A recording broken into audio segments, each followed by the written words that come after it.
Be more like your sister Mom smiled into the mic. She has a real job. Laughter slid over 200 faces and settled on mine. We were at the boathouse at Confluence Park in Columbus, glass walls catching a white river light that flattened every shadow.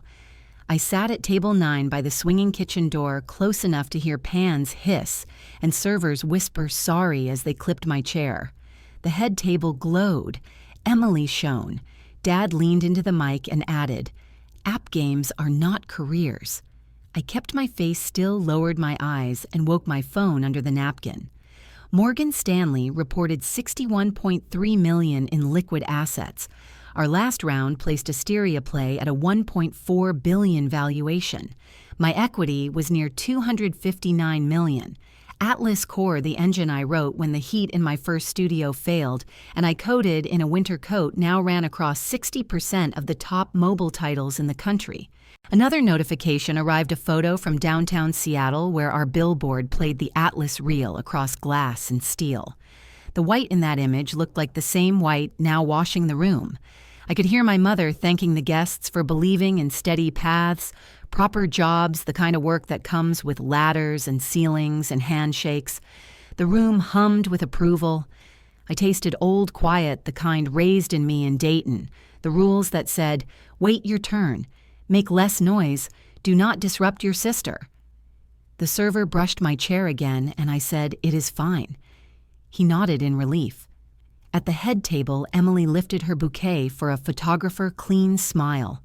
Perfect posture, the picture of what my parents call a real life. I looked back at my screen. Our PR lead had typed one word: breathe. The CFO had added final timing locked. Last chance to mute family mentions. I turned the phone face down and lifted my water. The glass threw a stripe of white across my palm.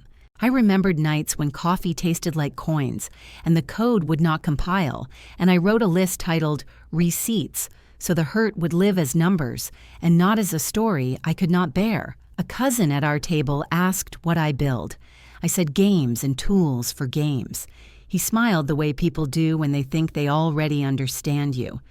Someone near the bar raised the television volume just a little. The CNBC ticker walked slowly in blue and white. A countdown clock appeared in the corner. 4 minutes. The anchor said Forbes' real-time list, Youngest Self, made Women in Gaming release at the half hour. Dad lifted his glass again. He praised Emily for choosing a field with rules and standards. He looked at me and smiled the kind of smile that ends a conversation before it starts.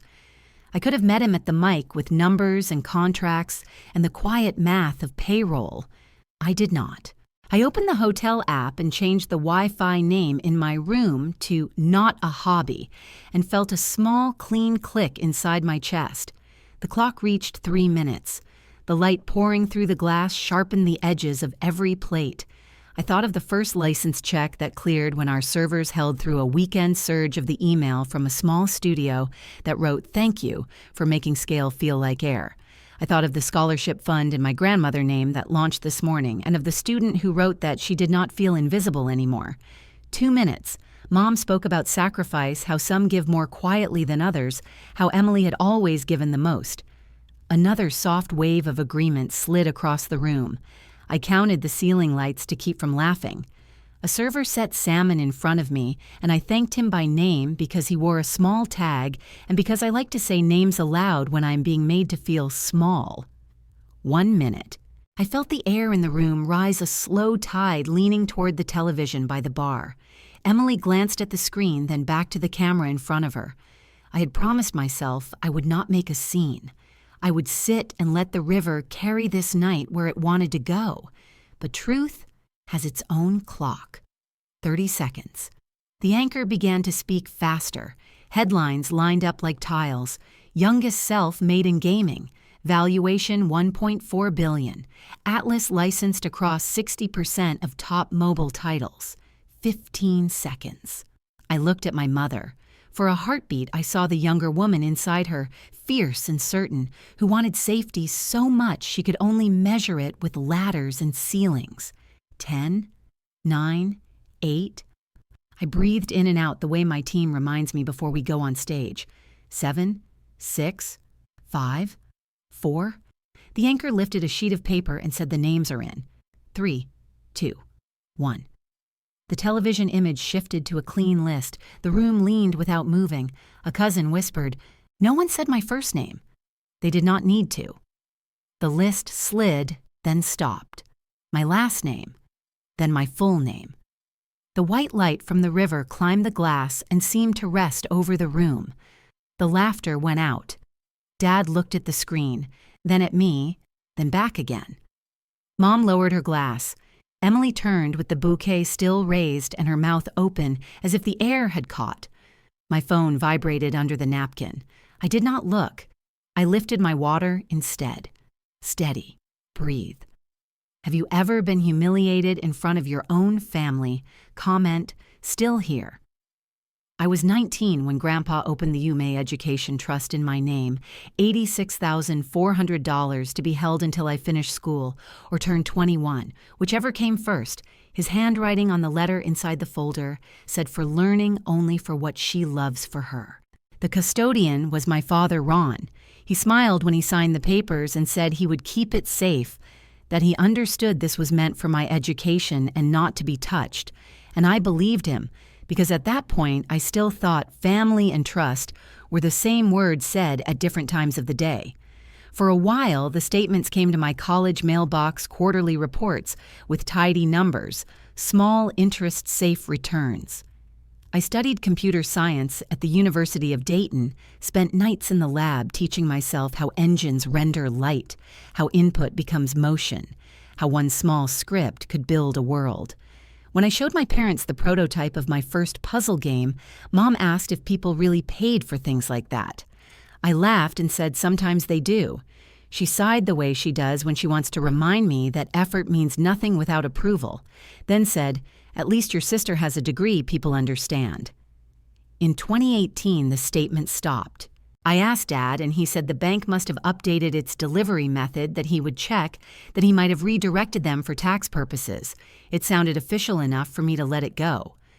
2 months later, Emily posted pictures of a college acceptance party at a private hall, the same one my mother used to point at when we drove downtown, and I saw the name of the venue in the corner of the photo.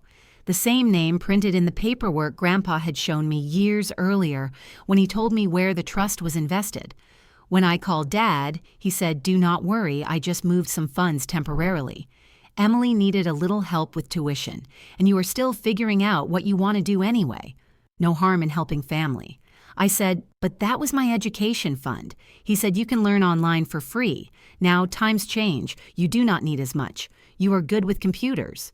Later that week, Mom called to tell me I was being ungrateful that Emily would pay it back when she could, that family shares resources, and if I kept pushing, I would only make things worse for everyone. I hung up and walked outside into the cold evening, the kind that smells like aluminum and burned leaves, and thought about how quietly money moves when someone else signs for you.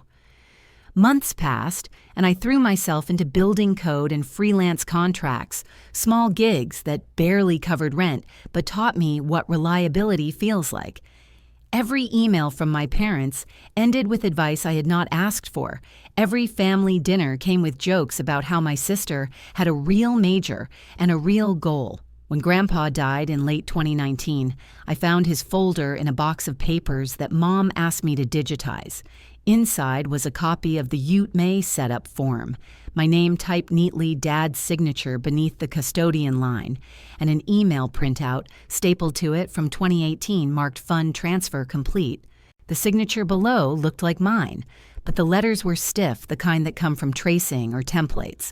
The curves wrong, the timestamp, 2 a.m. I stared at it until the numbers blurred. I took a photo and sent it to myself with the subject line proof.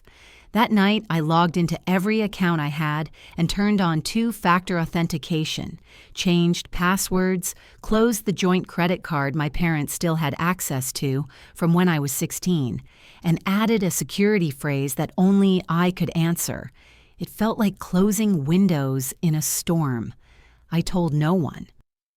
In 2020, when Emily got engaged, Dad told me he had finally repaid the trust, with interest that everything was square, that the world was hard enough without bitterness. I asked him for the statements he said they were on his old computer, that the files might have been deleted. When I pressed, he snapped, "Do not start another drama, we already took care of you." I built my first small studio that year, 2 laptops, 1 borrowed monitor, and a folder of code called Atlas. Every line I wrote carried the same rhythm as that phrase took care of you, a rhythm that made me stay up nights, testing, failing, starting again. The pandemic hit, and while they worried about lost hours and canceled weddings, I worried about server crashes and paying artists on time. When we hit our first 100,000 downloads, Mom texted a single thumbs-up emoji and asked if I could look at Emily's new laptop because it was slow. The world felt both tiny and endless. In early 2021, a bank envelope arrived at my Seattle apartment, an automated notice from the institution that had once managed the trust. Inside was a residual balance statement for an inactive custodian account balance, 0 note withdrawal for non-educational purpose, and a line referencing a 2018 disbursement.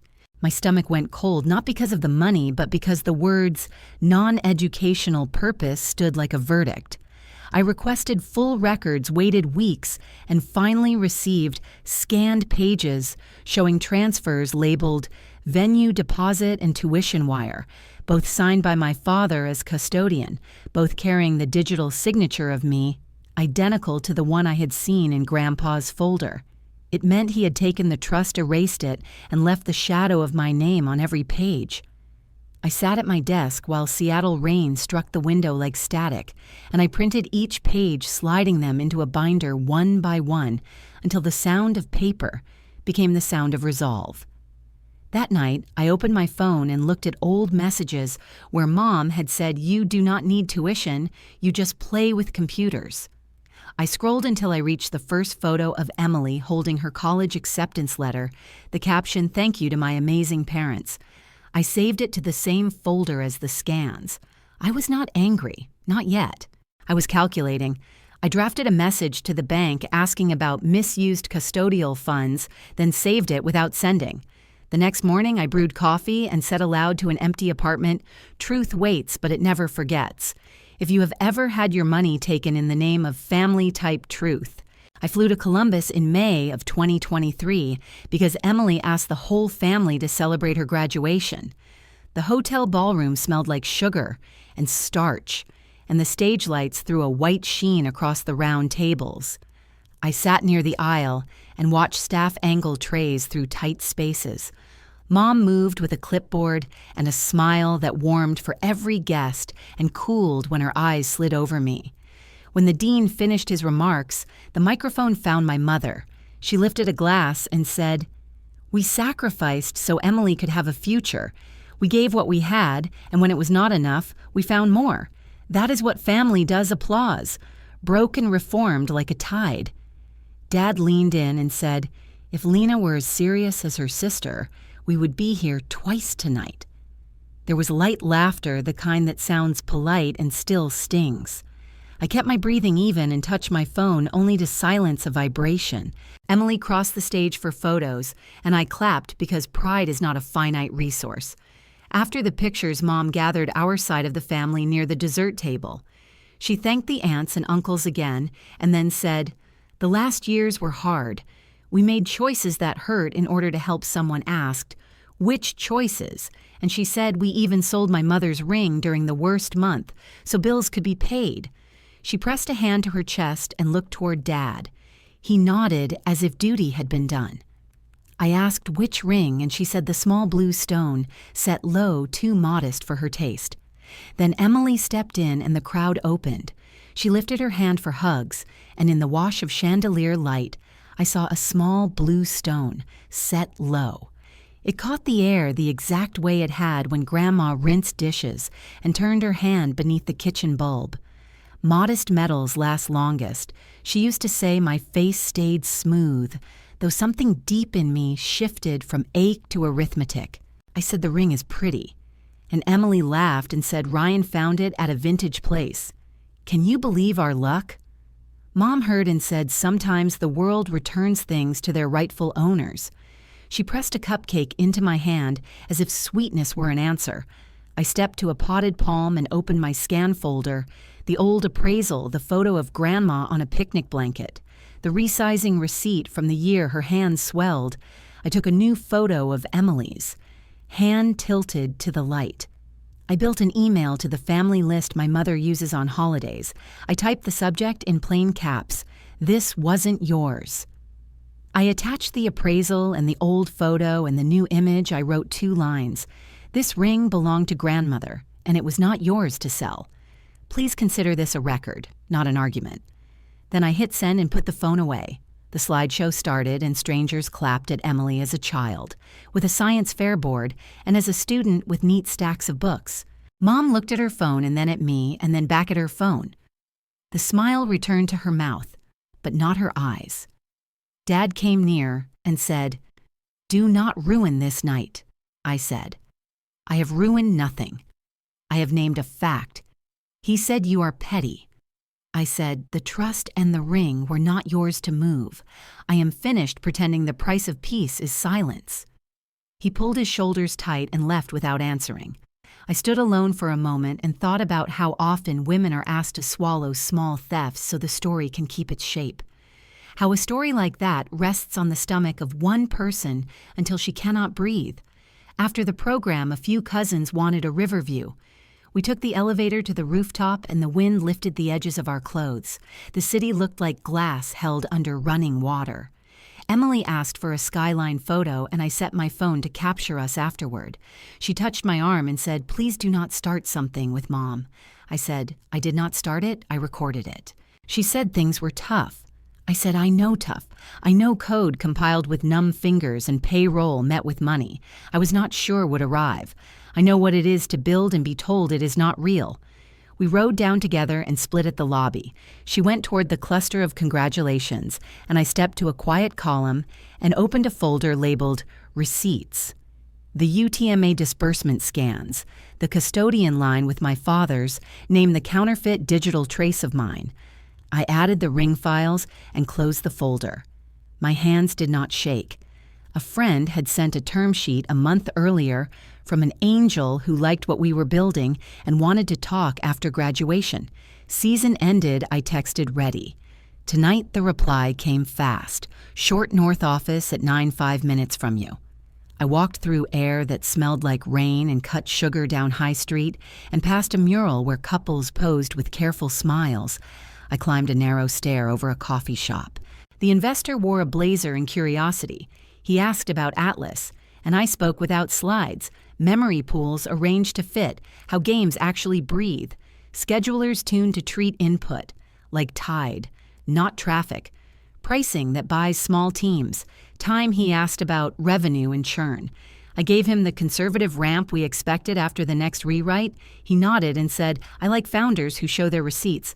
He slid a document forward and said $4.2 million on terms that respect the ground. You have already covered.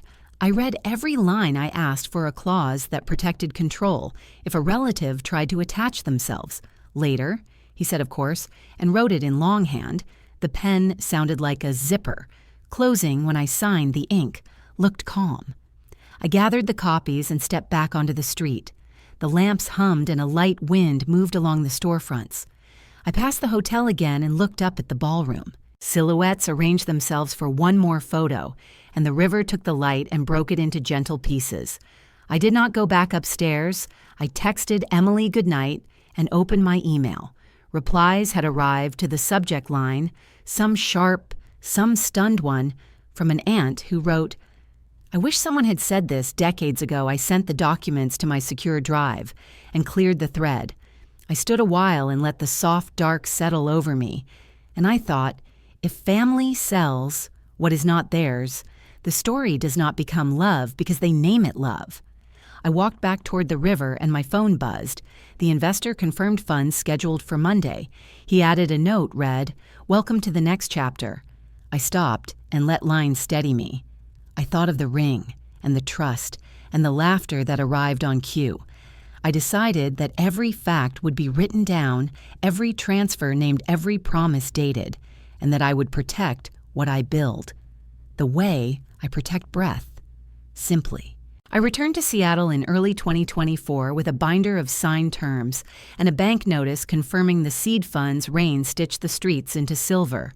While cranes over South Lake Union moved like slow metronomes, I set the binder on the table, opened my laptop, and wrote a list that filled the screen. Hire 2 network engineers, confirm our cloud reservation migrate billing ship the Atlas patch, and call my parents, because the silence after Columbus had stretched into a rope. I called in the afternoon, when the city lights softened and the lake looked like brushed steel. Mom answered with a careful hello and passed the phone to Dad, who cleared his throat and said, "I have been thinking about how to protect you. There are too many stories of young founders being tricked. We should co-manage your finances so no one exploits you. I can be a second set of eyes." He added that a real career has checks and balances, and this would give you those. I felt my jaw tighten. I told him the company already had checks and balances and counsel and audits. He said family is the safest check of all and asked for a list of my accounts. I said no. He laughed softly and said, I should not be stubborn. I said, I am being precise. He said, precision is a form of fear. I said, fear is what you plant when you move other people's money and rename it care. The line went quiet. He said, we will revisit. I said, we will not. We said goodbye, and the quiet that followed felt cleaner than the quiet that came before. That night, a cousin sent a screenshot from Facebook, a post on Dad's page with an old photo of me at a whiteboard during a talk in Seattle. The caption read, proud of both daughters. One is building a respectable legal career, and one is still trying to find her footing in tech, grateful to the uncle who has helped her get by while she figures things out. The phrase helped her get by pressed on a bruise. I had learned to ignore the comments saying the same note. Some said, hype fades, while real jobs endure. Some praised Emily for choosing stability. One asked if I planned to return to school for something practical. I saved the screenshot to the folder named Receipts and sat very still until the first sting cooled into a steady hum. Morning brought a new line of chill. My carrier sent notices that a request to add a joint owner had been received and that a transfer of authentication messages was pending. I understood immediately what a joint owner could do. Change the address on file order, a new SIM catch, every code I used to open the gates. I had locked after Dayton. I called the carrier and asked for a freeze. The agent placed a hold and read a note that the request had been filed with a digital signature and a scan of an identification document. I asked for the upload details. She said they would escalate to fraud.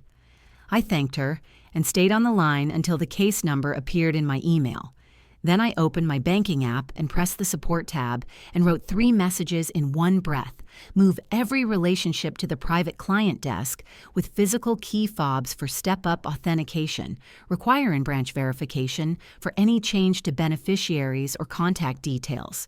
Assign a dedicated banker who will call me for voice confirmation on any wire by noon. I had calendar invites, and a courier was on the way with a fob envelope by 2. The first fob clicked in my palm with a small sound that felt like a lock, turning in the correct direction. In the afternoon, Mom called to say I was overreacting. She said Dad only wanted to make sure I would not be taken advantage of. She said families share responsibility. I let her words run until the steam cooled. Then I said co-ownership of my line would allow someone to intercept every authentication code and that no one gets that permission. She went quiet and asked if I could stop being so formal. I said formality is how I keep a clear record when everyone else prefers a blur. She asked me to come home for a week so we could reset and breathe. I said my breath belongs here. I said the boundary is not a punishment. It is a rule that keeps the floor from tilting. She sighed and said, I had become hard.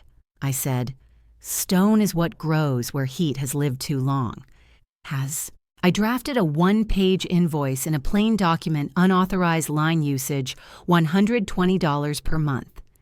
Beginning the month of the request, I addressed it to Ron and sent it from a neutral account that logged delivery and read receipt. Then I emailed the private client desk a list of accounts and asked them to confirm that out-of-band checks were live. The banker replied, Yes, and added a paragraph that sounded like weather clearing. We are in place and watching. She wrote. I saved the message to the folder called Receipts and closed the laptop for a moment and let my hands rest flat on the table. The way I do when a choice has rooted the room felt level again. 2 days later, the carrier fraud team called with an update. The document uploaded for the joint owner request used a passport-style photo that matched an image from a family album. The signature block had been cut from a mortgage disclosure I had signed at 22, and that had once been posted in a family chat. The upload came from a device near my parents' house.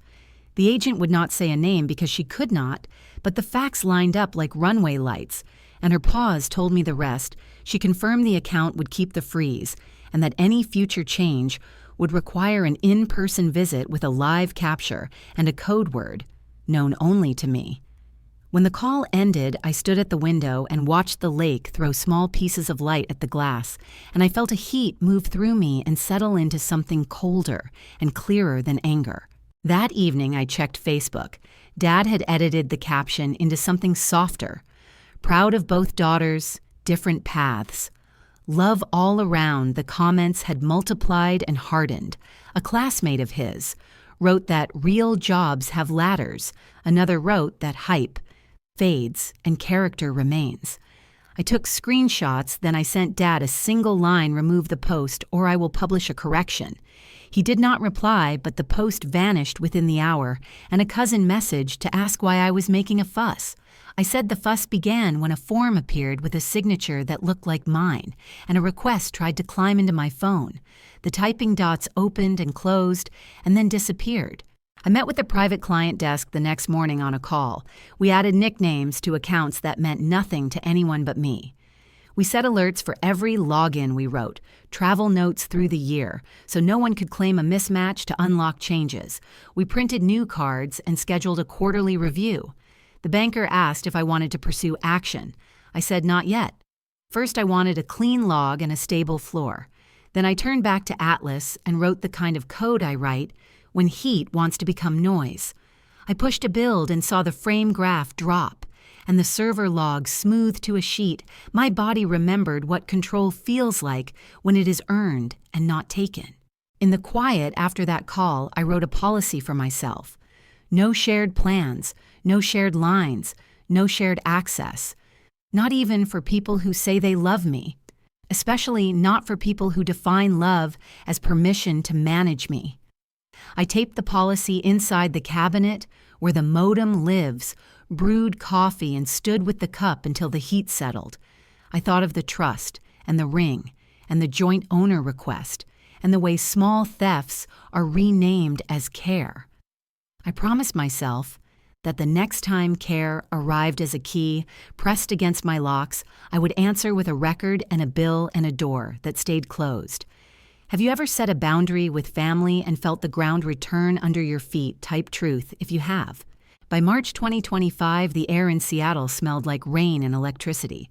Atlas had closed its Series A at $48 million, and our annual recurring revenue reached $180 million.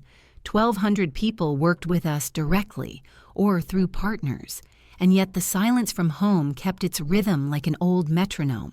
I would hear it in the space between meetings, or when the city dimmed at night, a quiet disbelief that their youngest had built something that could exist without permission. One morning, Naomi, our counsel, sent a note congratulating me on the close.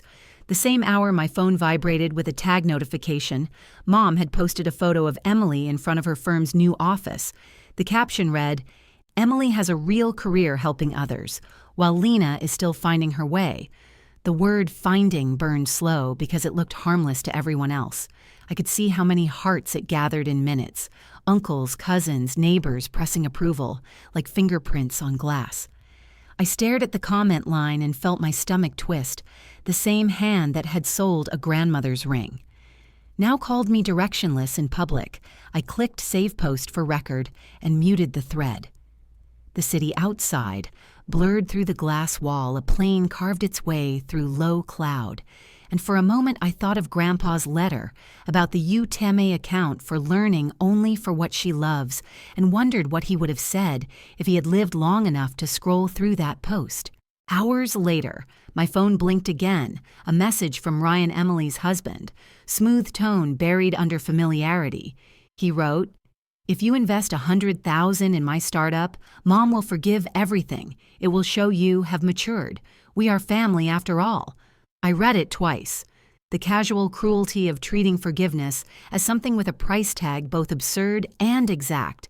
I set the phone on the table and let the rain outside play its steady percussion on the glass.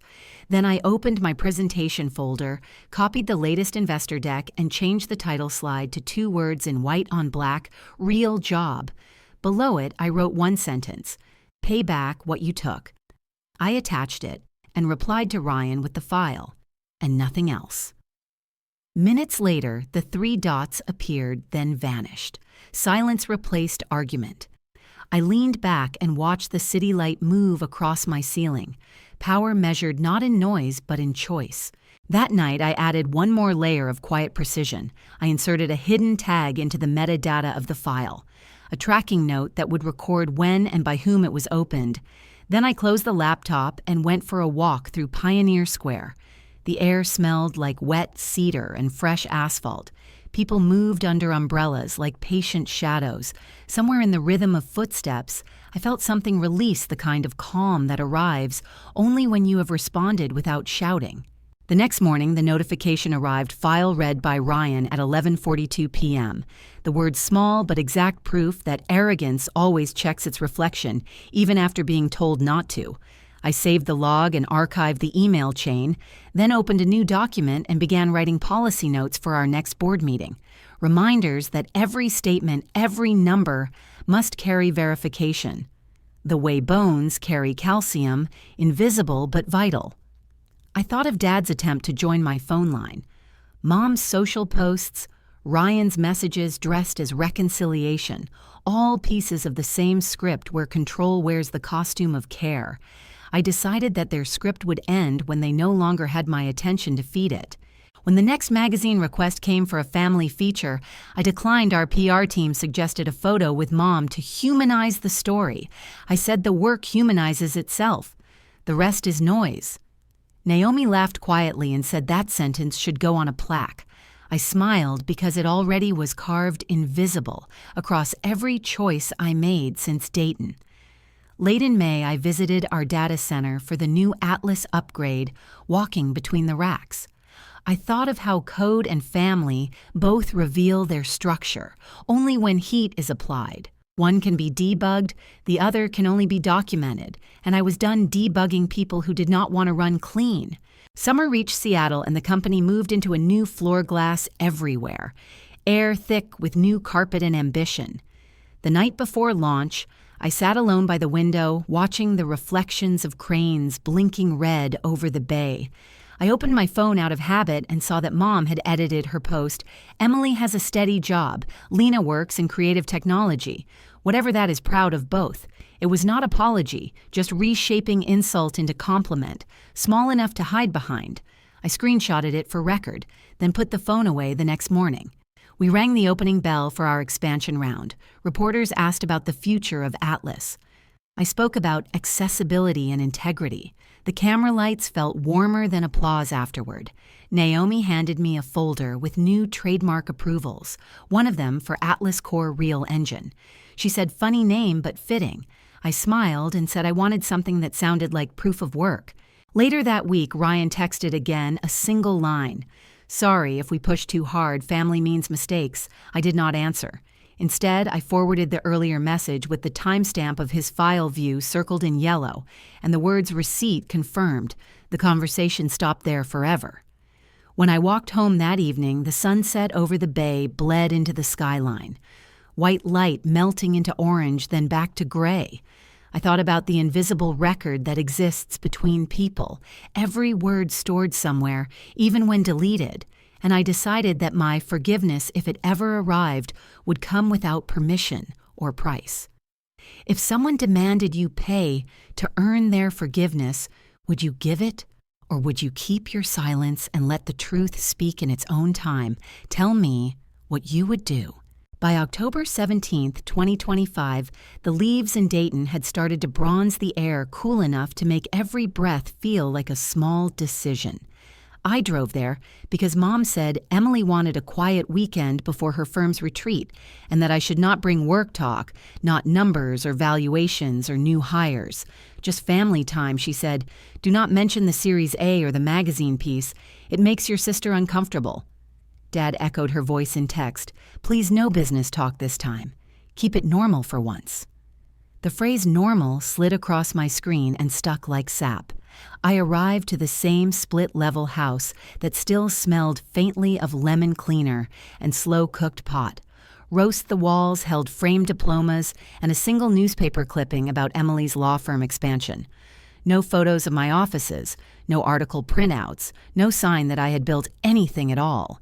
Dinner was quiet until Mom asked if the new investors had opinions on remote work, and then immediately said, "Actually, do not answer that we are here to relax." Dad poured wine and said, "Remember, this weekend is not about work, it is about reconnecting." And Emily smiled in a way that said she had already won before the meal began. I nodded and cut my chicken and kept my voice soft because I could feel the trap of politeness forming around me again. After dinner, they watched a show while I cleared the table, the habit still automatic in the den. The light flickered blue against their faces, and I wondered how many times I had mistaken stillness for peace. I went upstairs to the old office that had become storage boxes stacked like unsent letters, one marked tax papers, another marked keepsakes. I reached for the lowest one, and a folder slipped out cream-colored labeled UTMA custodian forms in my father's neat block handwriting. Inside were photocopies of transfer slips, a digital signature that pretended to be mine, and stapled receipts from a jewelry shop in Columbus, the same shop that had resized Grandma's ring. Beneath them, a handwritten note from my mother dated in blue ink. Emily is the real man of this family, the one who shows up. I read it 3 times, not because I was shocked, but because the neatness of her script made the cruelty seem rehearsed, as if she had practiced the line to make it look thoughtful. The house was silent except for the faint sound of the TV downstairs, laughter from a canned audience. I opened my phone, searched UTMA misuse penalty, and read the statutes. Like scripture, each clause a small torch. I printed the page from the wireless printer, still connected to the router, and placed it on the desk. Then I took a yellow Post-it from the drawer, wrote in block letters, "I am not your fund," and stuck it to the front under it. I drew a small QR code that linked to the state's custodial law page. I left the folder open and slid it onto the hallway table outside the room, where the hall light would find it in the morning. I walked downstairs. Dad looked up and said, "You disappeared." I said I was reading. Mom said, "Try not to stay up too late, you overthink."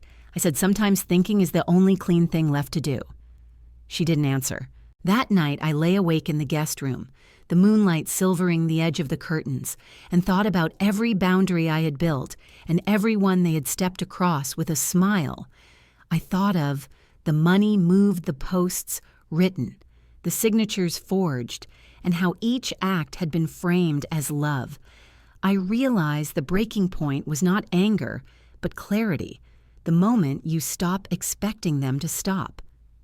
At 7 a.m., my phone buzzed with a message from our CFO morning Forbes list confirmation. They need final approval. Would you like to hide your name for privacy?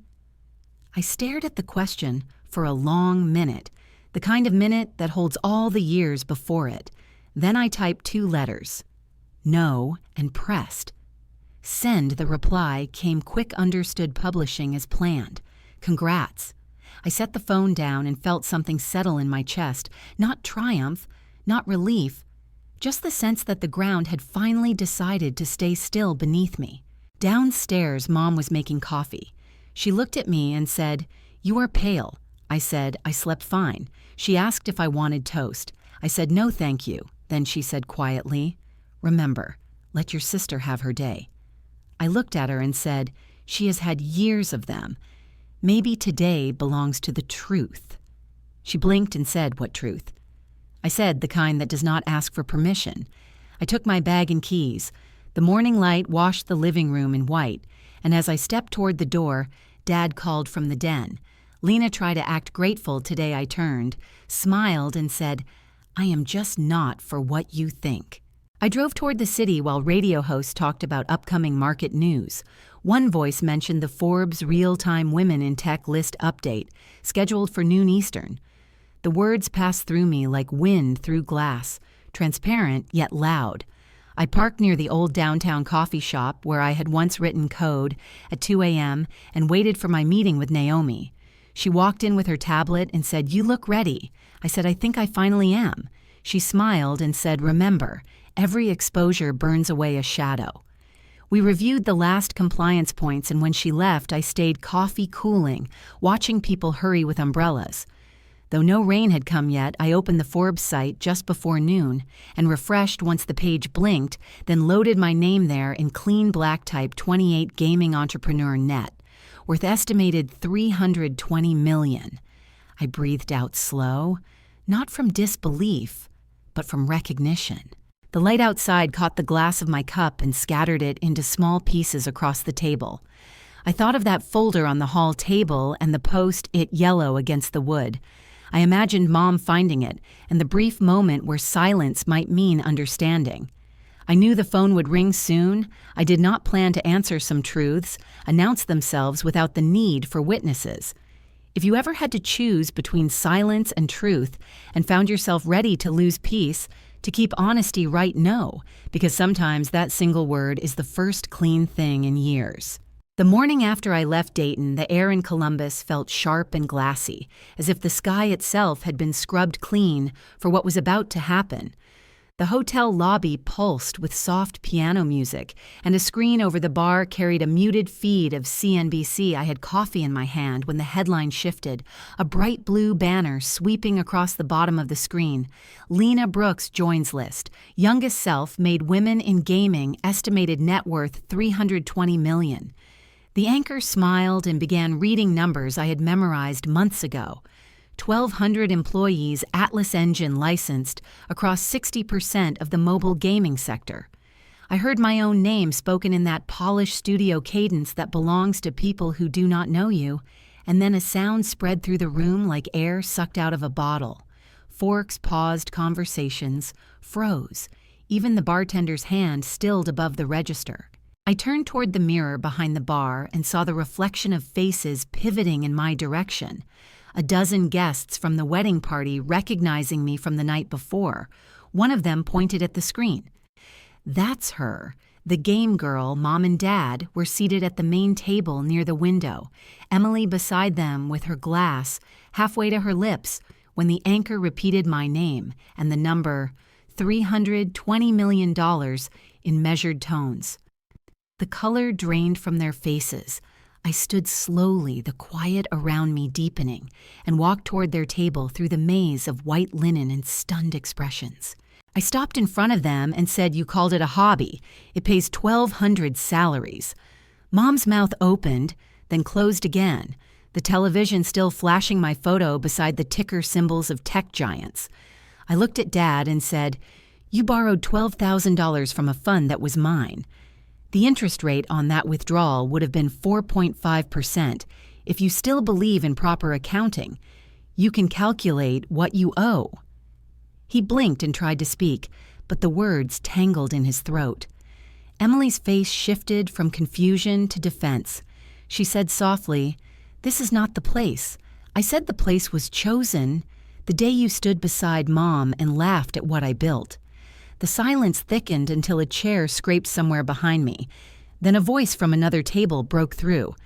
"It's on live stream," someone said, and I turned to see a local reporter with a phone on a stabilizer, broadcasting the segment straight from the feed. The chat scrolling in a waterfall of comments, some amazed, some furious, some writing justice served. The reporter caught my eye and mouthed, "Congratulations." I nodded once a small acknowledgement that truth had found its own microphone. The anchor continued speaking about Atlas's reach, its new AI-driven tools, its valuation confirmed by the last funding round. The reporter turned his camera toward me and whispered, "This is history." I said softly, No, this is arithmetic catching up. Then I reached for the cake at the side table, the one Emily had chosen with gold leaf icing and layered sugar roses. I waved over the catering staff and said, please box this up and deliver it to the kitchen crew. Tell them it is a gift from the hobby. The manager hesitated and then smiled. Understanding the quiet humor, I signed the check and handed it back. My hand steadied the cameras, catching the small curve of my mouth that was not quite a smile, just relief disguised as composure. The screen shifted to a photo montage from the article images of our office in Seattle. Rows of developers, the headquarters with the Atlas logo, glowing blue against the fog. And then a clip from an old conference where I spoke about the future of independent creators, the caption beneath it reading, "She turned a dorm project into an empire." People in the room began whispering numbers to one another, recalculating worth, recalculating how many assumptions they had made for free. I turned to my parents again and said, my UTMA was not yours to sign the line. Cut through the murmur like a bell. Dad lowered his gaze. Mom whispered, "We were only trying to help." I said, "Help does not use another person's name as a key." Emily reached for my arm, but I stepped back, not in anger, just final distance, the kind that forms when truth has no more room to negotiate. The reporter's phone chimed a flood of messages from viewers asking for a statement. He looked at me and asked, "Would you like to say anything?" I said yes.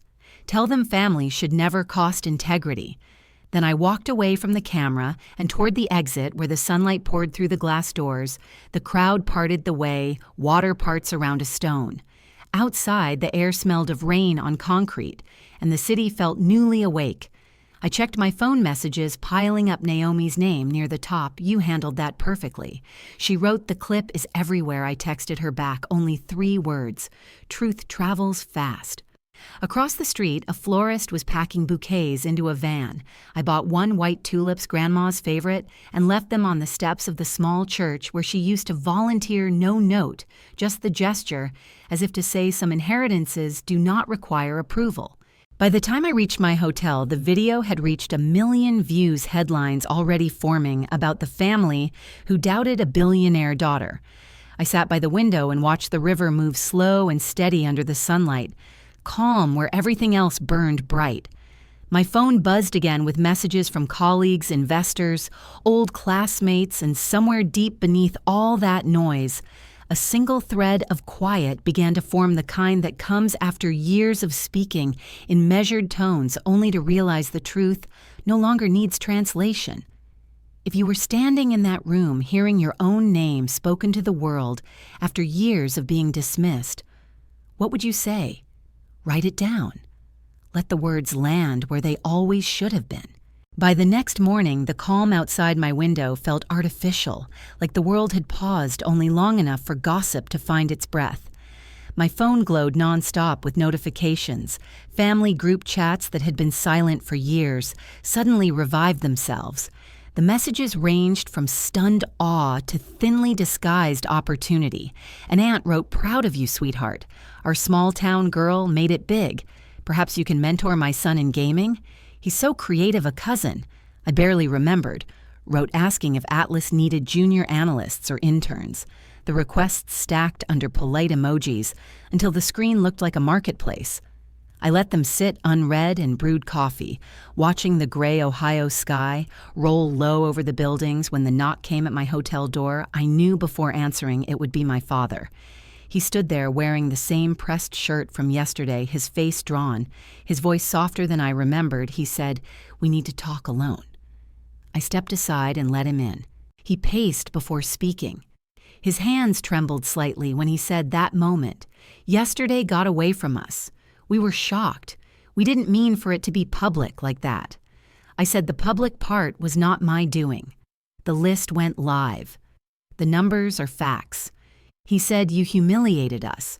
I said, "You did that yourselves when you took what wasn't yours." His jaw flexed as if he could chew through regret. Then he said, "The money from that account went to family expenses. You know how hard those years were." I asked if hardship authorizes forgery. He looked away and said, "Maybe we can settle this quietly." No need for outside trouble. I said quietly, is how it happened last time, and quietly is how you thought it would stay.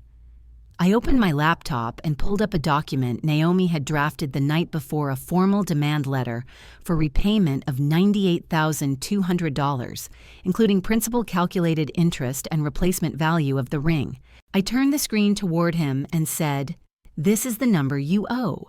You have 10 business days to acknowledge, or I proceed through small claims and send notice to the custodian bank." He blinked and asked you would take your own father to court. I said I would take any party who signs my name without consent. The words landed between us like cold metal. He said, "You can't be serious." I said, "Seriousness is all I have left." I printed the letter on the small portable printer I travel with for contracts, signed it with the same pen I had used to sign the Series A, and slid it across the table. He looked down but didn't take it. I said, "I'll email it too for record." He started to say something about forgiveness, but stopped when my phone buzzed a new message from our financial advisor. The subject line, "UTMA withdrawal under review." I opened it while he watched. The message said the bank had flagged the old transactions as potential misuse after a media inquiry. Penalties could apply if the withdrawal is deemed unauthorized, possible restitution required. Please confirm intent to pursue claim. I looked up at him and said, "Looks like the system works even when family doesn't." He muttered something about mistakes and decades of support. I said, "Support doesn't come with a signature line." He said, "Your mother is broken over this." I said, "Maybe brokenness is the first honest feeling she's had about what was done." His eyes flashed with hurt. But there was no apology behind it, only fear of consequence. I walked to the door and opened it. He hesitated as if he might say something meaningful, then sighed and left. The click of the latch behind him sounded final. I sat for a long time staring at the document still open on the table. The numbers felt strangely light now, like weights finally lifted from an account that had carried too much silence. My inbox chimed again, this time from a journalist requesting comment about the misuse investigation. I declined, wrote no comment, just truth under process, then opened a new message addressed to the bank's compliance department, attaching the demand letter and evidence packet, each file labeled with exact dates and transaction IDs. No adjectives, no emotion, only proof. When I pressed send, I felt a calm pulse through me, like a clean line of code running without error. That afternoon, Emily called for the first time since the reveal. She started with a shaky breath, said, "Mom is worried you're going to destroy Dad." I said, "Dad did that himself." She said, "People are saying awful things online." I said, "They're quoting facts." She said, "I didn't know he used your account." I said, "You didn't want to know."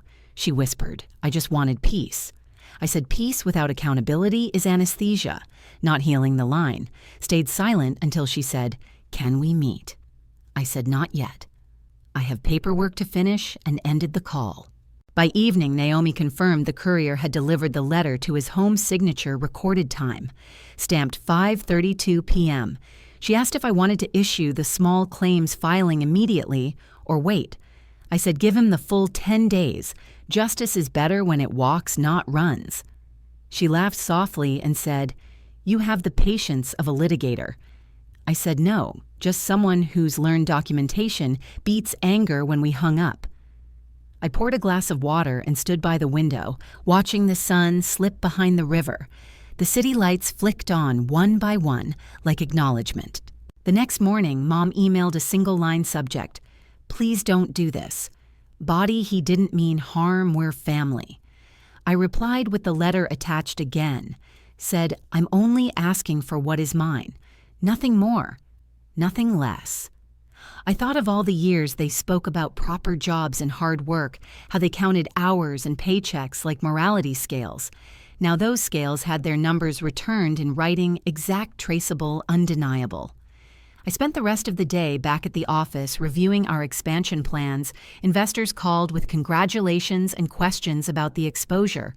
Some joked about turning it into a PR win. I said, "No, let silence be the story."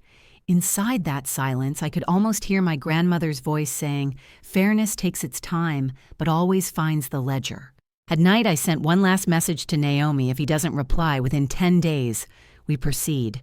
She wrote back, plan or sue.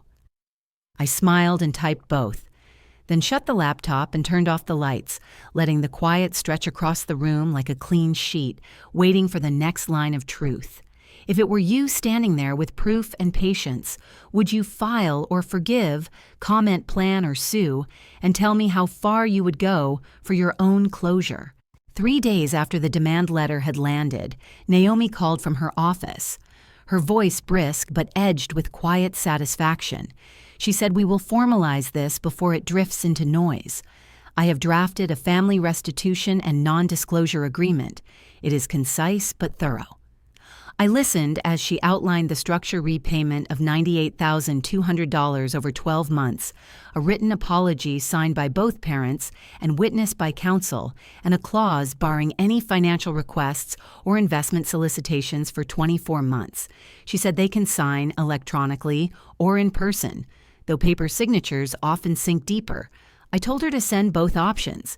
She said also a confidentiality section to prevent them from spinning this into gossip. I agreed I did not want another dinner table, turned courtroom where truth needed defending over dessert. She said it will be simple. No interviews, no public references to your name without prior consent. I said good truth does not need. Their version. The next morning, the courier confirmed delivery at their address. Mom signed the receipt. Not Dad. Naomi emailed a copy of the agreement ready for digital countersignature. I skimmed the paragraphs, each one clean and precise.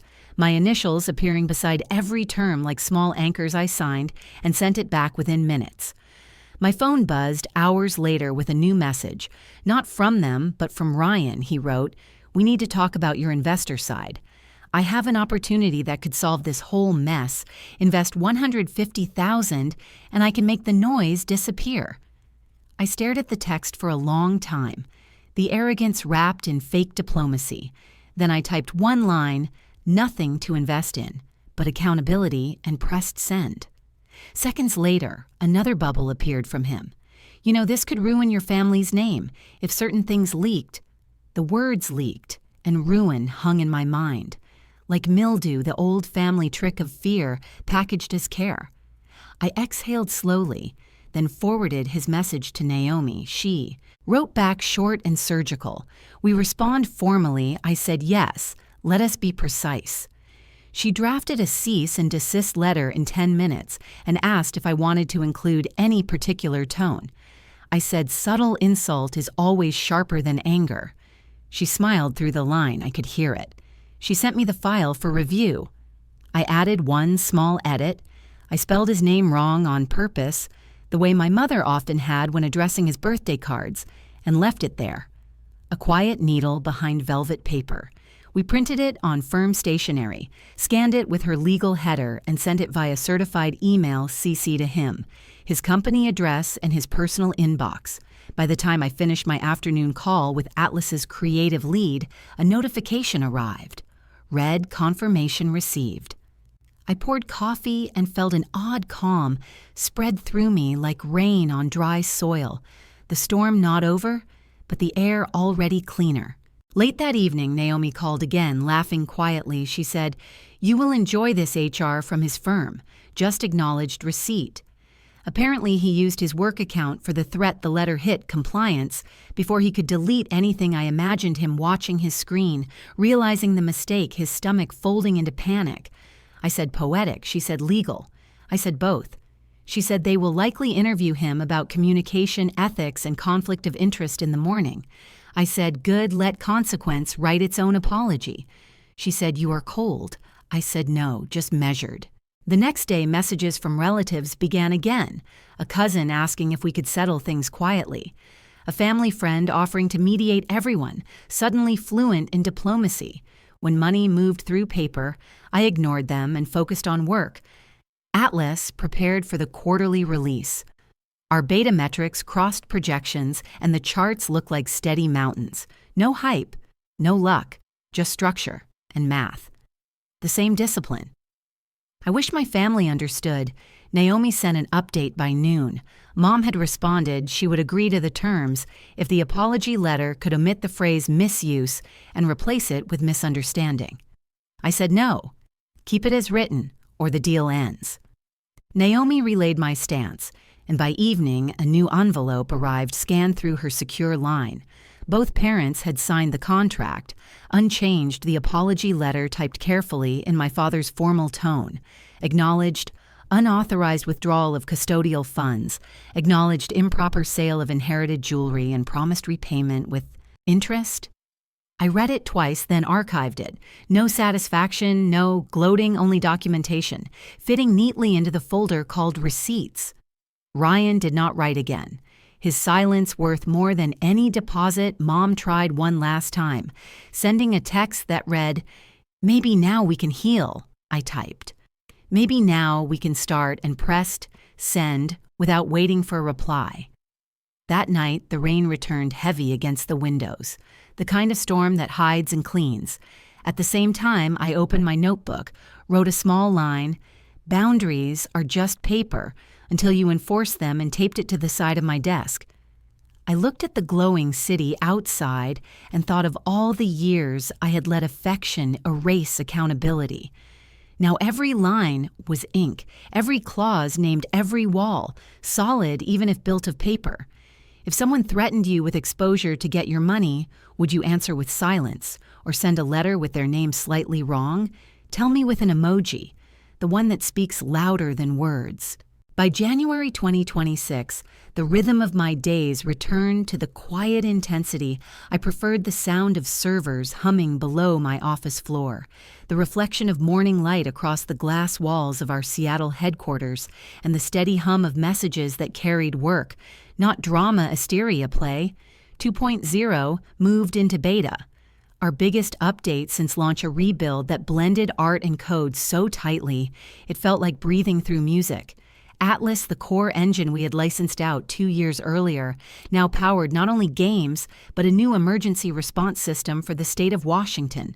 The Department of Safety had contracted our team to map rescue logistics in real time, using the same adaptive framework that once kept players alive inside fantasy worlds. I stood in the command center during the first simulation, watching helicopters move through simulated storm grids, while operators used the interface we had built. The data adjusted itself like a living compass, and when the lead officer said this could save real lives, my chest tightened in a way that success metrics never touched. The local paper wanted an interview. I agreed until I heard the question they planned to lead with your company grew out of family conflict. Can we explore that angle? I said no. The story is about technology, not therapy. The journalist said, readers love redemption. I said, then write about systems that redeem seconds during rescue, not parents trying to redeem guilt. He looked disappointed. I smiled politely, the kind of smile that says conversation over.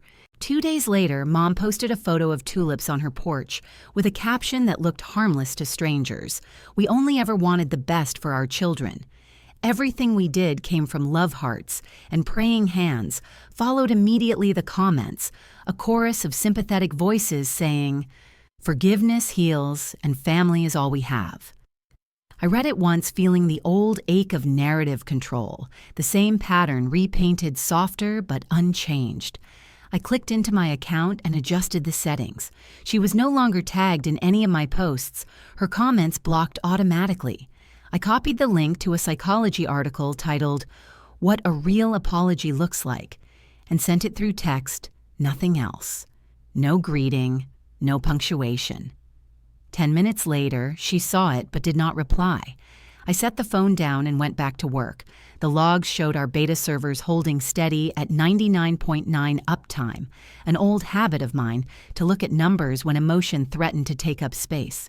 By late February, a clip from last year resurfaced across social feeds, a fragment from my keynote at the Game Developers Conference. Someone had edited it with the caption, "From hobby to industry backbone." The clip opened with me saying, "You cannot measure potential by the language of your parents' generation. You measure it by what endures after disbelief." Fades my voice, calm but firm. the crowd clapping as the camera panned across the banner behind me. The video reached 2 million views overnight. Tech pages picked it up with headlines about resilience and quiet innovation. A few included the family backstory, but most focused on the product itself.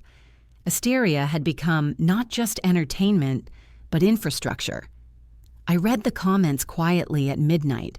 They spoke about daughters proving themselves, sons too. People who built in silence.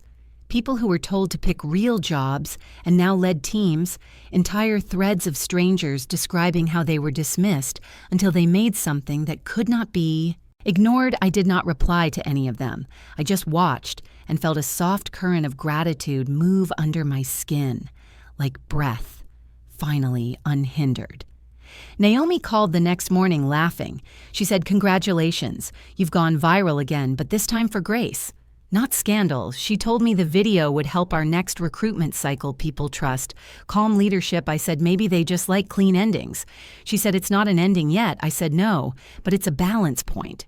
Asteria Play 2.0 launched to full release in March. The headlines filled with numbers. I barely had time to celebrate. Our dashboard pulsed with traffic spikes, and one of the engineers rolled a small cart into my office with cupcakes shaped like controller buttons, the kind of gesture that made me remember why I love teams more than praise I thanked them. And when the office lights dimmed that evening, I looked across the skyline and thought about how all the noise had faded into distance, not erased, but absorbed like background static that only reminds you what silence costs. The next morning, an email arrived from a reporter who had covered the Columbus event. He wrote, "Sometimes justice looks like arrogance until it settles into peace." I saved that line to a document I keep called reminders. Late that week, a courier delivered a handwritten note. It was from Mom, 2 sentences long. "Thank you for protecting what we could not understand," and a check for the next repayment installment. No caption, no emoji, just signature. I folded it once, placed it in the same folder as the apology letter, and closed the drawer. My boundaries had become architecture, solid, quiet, necessary. The internet still churned with variations of the GDC clip, remixed with motivational soundtracks or text overlays lines like, "Build even when they laugh and your hobby is your inheritance." I watched one version where the music swelled right as the line about disbelief played, and for the first time I let myself smile without irony. Not at revenge, not even at justice, but at survival, refined into composure. If you read those captions out loud, they sound like lessons, but they are really scars made articulate. By evening, the city lights washed the clouds white, and the window reflected both the skyline and my own face, older, maybe calmer, but the same. I closed the laptop, brewed tea, and wrote in my notebook that forgiveness is not a currency. You owe, it is a door. You open only when you have built a house sturdy enough to lock behind you if someone offered you an apology. Wrapped in pride, would you take it? Or would you leave it folded between the pages of your own calm? Tell me what you think is a real apology. Thanksgiving arrived colder than usual, the trees along the street already bare, and the air sharp enough to make every breath feel like consequence. I had not planned to attend, but Naomi said sometimes peace deserves to witness itself. So I drove to Columbus that morning with a calm that felt less like surrender and more like closure. The house looked smaller than I remembered, maybe because memory always adds furniture of guilt and nostalgia combined. I parked at the curb, watched silhouettes move inside through the lace curtains, then stepped out carrying nothing but a neutral smile. The door opened before I knocked. Dad stood there in a sweater I had given him years ago, his expression careful like someone diffusing an old bomb. He said, "I'm glad you came." I said I didn't promise to stay long. He nodded and stepped aside. The smell of turkey and cinnamon filled the hallway, familiar enough to sting. Emily hugged me quickly, her perfume too sweet, her tone rehearsed. She said, "It means a lot that you're here." Mom appeared next with a smile stiff as glass. She said, "We thought it was time to put everything behind us." I said, "Things don't go behind us, they stay in the books. We close carefully." They didn't answer. Just led me to the dining room. The table gleamed under yellow light, all silver and inherited china. the same pieces they once refused to sell when tuition was due. I sat opposite Ryan, who looked uncomfortable in his new suit, his eyes darting between me and Dad as if counting cues.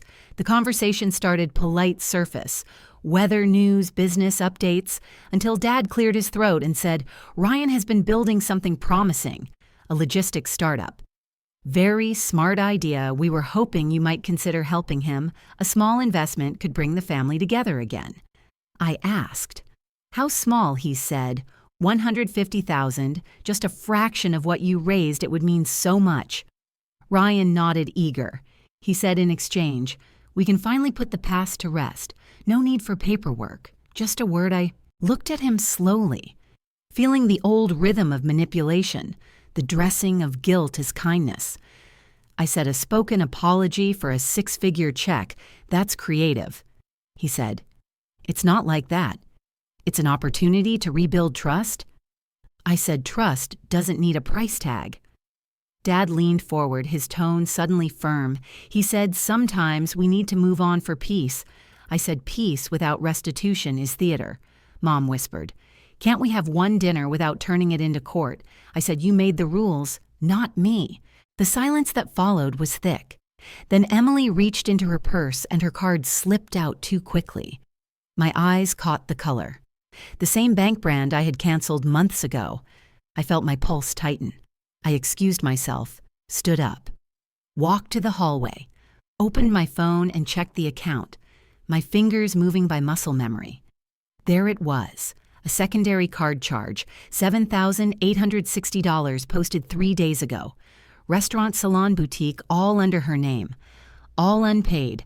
I walked back into the room, calm but steady. Emily looked up, uncertain. I said, "Did you forget to tell me something?" She stammered I was going to pay it back soon. Dad said, "Whatever it is, we can settle it later."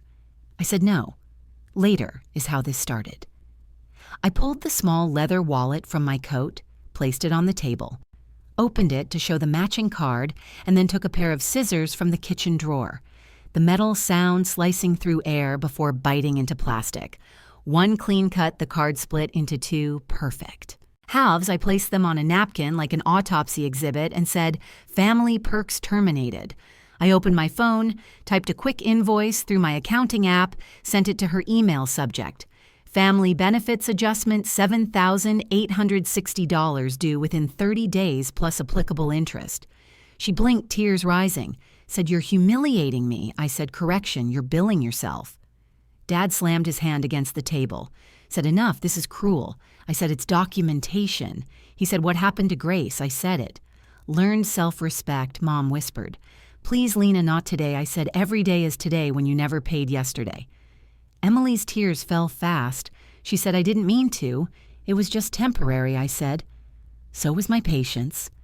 Dad's face reddened. He said, "You think money buys decency?" I said, "No, I think decency stops using someone else's money." He shouted, "You've become heartless." I said, "Maybe just consistent." The room pulsed with silence, broken only by the ticking wall clock each second. Louder than words, I smoothed my coat and said, "I'll save you dessert. You can add it to the invoice." Emily sobbed softly, Dad's breathing heavy, Mom clutching her napkin like prayer. I looked at them all and said, "My no is final." The phrase left my mouth without echo, solid, flat, absolute. Ryan mumbled, "I didn't mean to offend." I said, "Then learn to listen next time." He looked down, his fork still in his hand. Unmoving, I walked to the doorway, turned once to see them frozen like a portrait of disbelief, and said quietly, "Documentation never shouts it, just outlasts noise," then stepped outside into the crisp night air. The stars were faint above the street, but the cold made everything sharp. My phone buzzed an alert payment received from the Department of Safety for the latest Atlas update. Life elsewhere still moved cleanly, and I smiled faintly at the symmetry behind me. The window glowed with yellow light. The house small again, not from distance but from perspective. I started the car, drove toward the freeway, each mile softer than the last, thinking about how every boundary begins as a small act, a cut, a click, a word that holds when everything else shakes. If you found yourself sitting at that same table, would you keep the card or cut it? Comment to tell me if that no would be yours too. By early December, the world had grown quieter again. Not the hollow quiet of distance, but the kind that follows resolution, when even echoes seem to take a breath.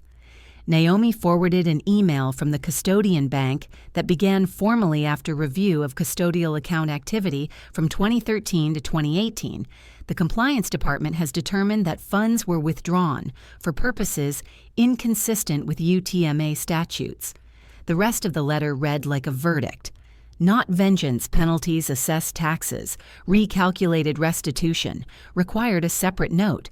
Confirmed that Ronald Brooks would need to repay the original balance with interest and face additional IRS review for misuse of a minor's account. I read it once and filed it under receipts. No need to highlight the justice system had already written its own closing statement. 2 days later, Naomi called again, half amused, half incredulous. She said, "It's official. They sent the check, her tone light, but steady."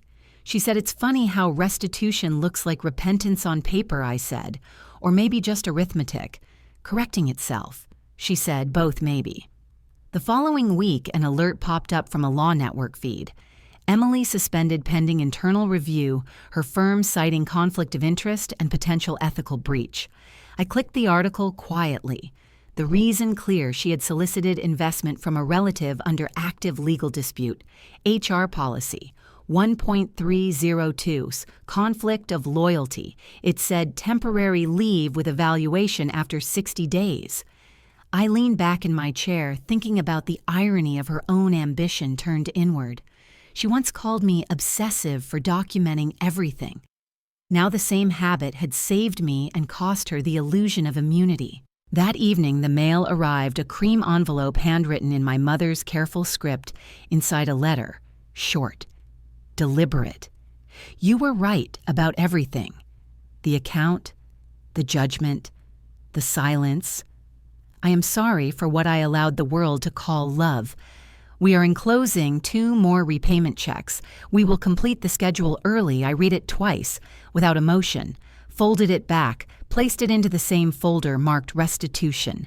The pen she used left faint grooves on the paper as if pressing apology into permanence. I almost smiled because it was finally real, not performative, not public, just factual like gravity. Later that night, I opened my social feed to a notification from a mutual friend. Ryan had posted a new update. A photo of a luxury car captioned, "Some people think power means cutting cards. Try building something instead." Half boast, half taunt. It had 4 likes, mostly from his co-workers, none of whom knew the irony that the post itself would be the rope he'd trip over by morning. Naomi texted a screenshot with a single line. HR called, "Guess who showed them the receipts?" I said, "Silence is policy." She wrote back, "You might patent that phrase." Over the next week, I practiced it daily when old relatives reached out with sudden warmth, pretending amnesia. When journalists emailed about the family redemption arc, when Emily sent a message through a secondary account saying she missed normal holidays, I replied to none of them. Silence, not as avoidance, but as discipline, because sometimes the loudest consequence is absence itself, the kind that cannot be argued with, cannot be rewritten, cannot be staged for sympathy. Atlas kept growing. The state renewed our contract. The beta success turned into national rollout. The numbers reached places. Even I stopped trying to measure. At night, the office stood empty except for the hum of servers and the soft reflection of city lights across glass. I thought about how all of it began with disbelief and theft, and a girl, they said, played too much on computers. I thought about the first time I turned a password into protection, a ledger into weapon, a letter into peace, and how somewhere between defense and creation, justice had built itself quietly beneath my hands. On Christmas week, Naomi stopped by with coffee and said, "So, what will you do next?" I said, "Nothing that needs applause," she said. "Maybe that's why it works."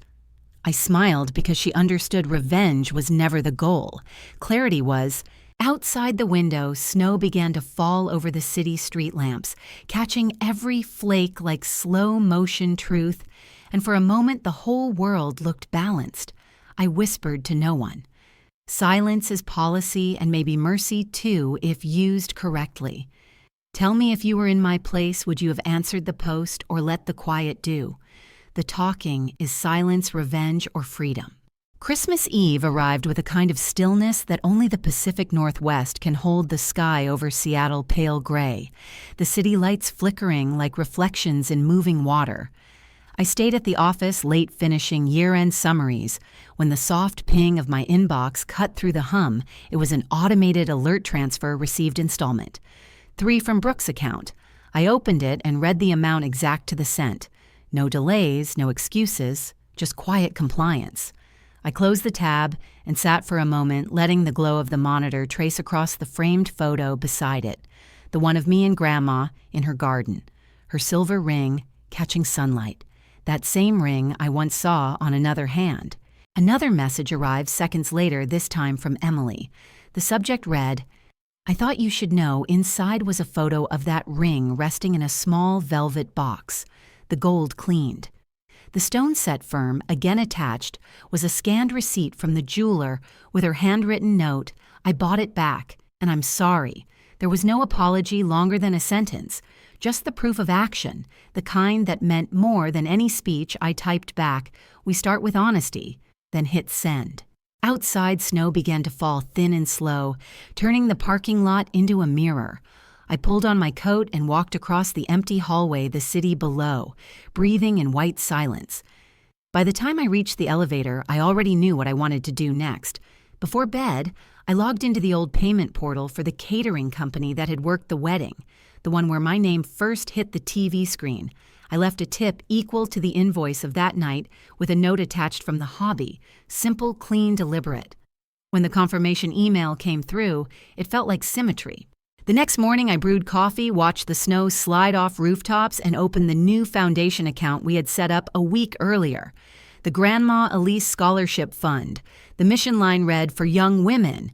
Told their dreams were distractions.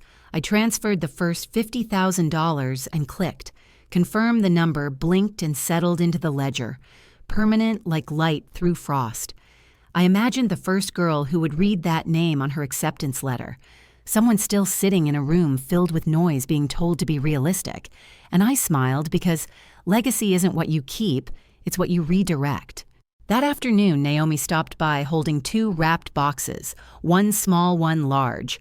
She said the little one's from the board, the other from me.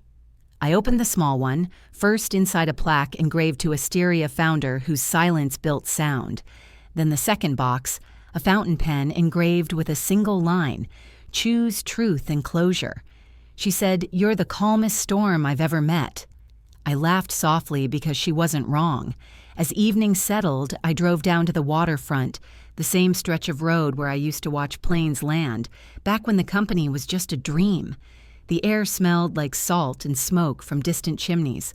I parked facing the water, the reflection of holiday lights scattered across the waves, and thought about every headline. Every insult, every moment someone told me I was less, the irony that quiet dignity had made more noise than their entire chorus. I didn't trade rage for revenge. I traded silence for truth, and the exchange rate was finally fair. If you've lived through toxic family betrayal and found quiet justice drop, still here, this is silent. Revenge, emotional resilience, and dignity over money. Choose truth and closure. Keep standing up for yourself and keep reclaiming respect. A lesson in betrayal and revenge through truth.